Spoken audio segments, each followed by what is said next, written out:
Hello dear students, कैसे हो आप सब। तो आई होप कि आपने अपनी ट्रिग्नोमेट्री कंप्लीट कर ली होगी। तो आज हम करेंगे applications of trigonometry. Applications of trigonometry करने के लिए सबसे पहले हमें पता होना चाहिए कि एंगल ऑफ एलिवेशन और एंगल ऑफ डिप्रेशन क्या है। So angle of elevation is कि जब मैंने कोई ऊपर देखना हो तो I have to shift my head, ऊपर की डायरेक्शन में शिफ्ट करना पड़ेगा। So this is angle of elevation. और जब मैंने ऊपर खड़ा हूँ, मैं जैसे ये टावर बिल्डिंग के ऊपर मैं खड़ा हूं, आप खड़े हो बिल्डिंग के ऊपर, बिल्डिंग के ऊपर आप खड़े हो, आपके किसी फ्रेंड ने आपको आवाज लगाई, आपने जो नीचे देखा वो एंगल ऑफ डिप्रेशन। ये आपका this is your line of site, ये आपकी हॉरिजॉन्टल लाइन ऑफ साइट है। और यहां से आपने अपनी आईज को या अपने हेड को इस एंगल से टर्न किया, this is angle of depression, जो आप लोग अपने पेरेंट्स को देते हो ना पढ़ के। सो एंगल ऑफ डिप्रेशन, डिप्रेशन मत दिया करो, पढ़ा करो। सो this is angle of depression.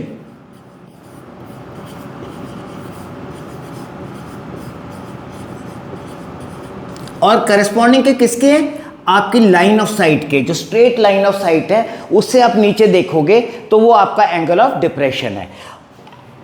लेकिन ये ग्राउंड जो है आपकी लाइन ऑफ साइट के पैरेलल है, तो ये वाला एंगल और ये वाला एंगल कौन से एंगल हो जाएंगे? Alternate angles. तो इन एंगल को, ये भी आपका, this is also your angle of equal in magnitude to angle of depression.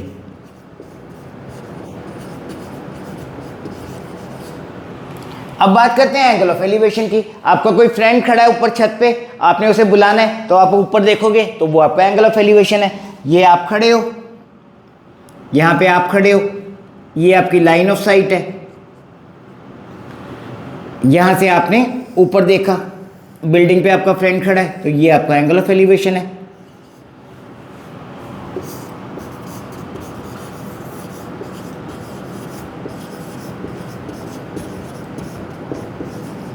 लेकिन कई क्वेश्चन में वो हाइट नहीं देते, तो हम ये एज्यूम कर लेते हैं कि जो आंखें हैं वो ज़मीन पे पड़ी हुई हैं, कि आपकी लाइन ऑफ साइट कि एंगल ऑफ एलिवेशन कई क्वेश्चंस में ज़मीन से दिया होता है, हाइट ऑफ पर्सन हम कंसीडर नहीं करते, तो उस केस में हम एंगल ऑफ एलिवेशन ज़मीन से लेते हैं। तो एक दो क्वेश्चंस के साथ हम स्टार्ट करते हैं।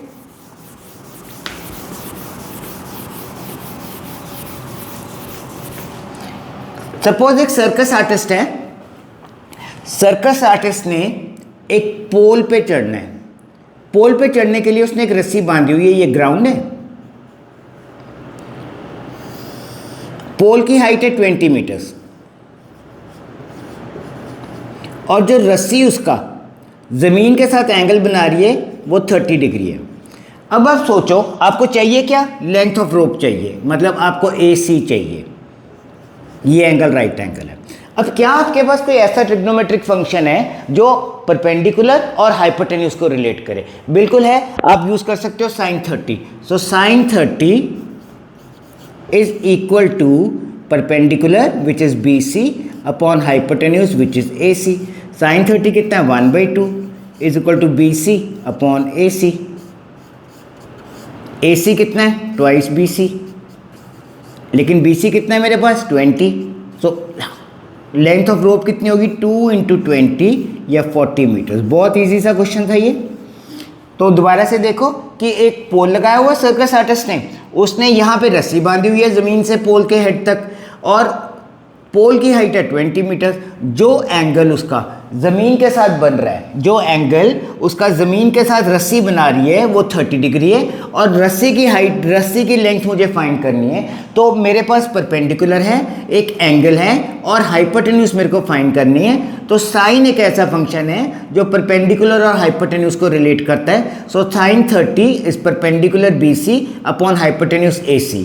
सो sin 30 की वैल्यू यहाँ पे हमने डाली 1/2, सो AC आ गया twice BC, twice 20 is equal to 40 meter. चलो एक और क्वेश्चन देखते हैं कि आंधी चल रही थी, आंधी की वजह से एक पेड़ टूट गया, पेड़ टूट गया, ये वाला वो हिस्सा है पेड़ का जो अभी भी ज़मीन पे खड़ा है। Suppose AB is the part of the tree that is still standing on the ground. ये वाला हिस्सा है जो ज़मीन को जाके टच कर रहा है, ये ज़मीन पे गिर गया।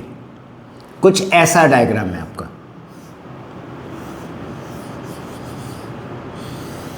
ऐसे। तो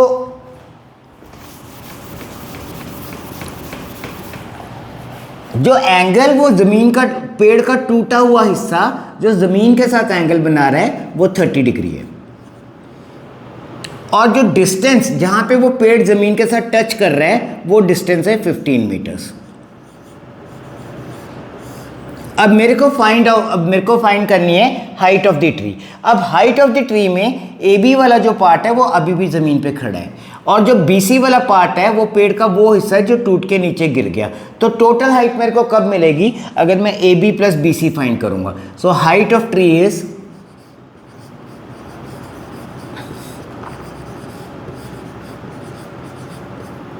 ए B plus B C.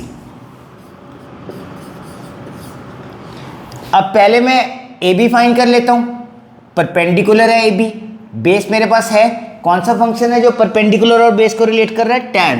So tan 30 is equal to A B upon A C. tan 30 is 1/√3 is equal to A B हमें फाइंड करना है और ए सी है 15। So A B is 15/√3। अब मैं फाइंड करता हूं hypotenuse B C. Hypotenuse B C find करने के लिए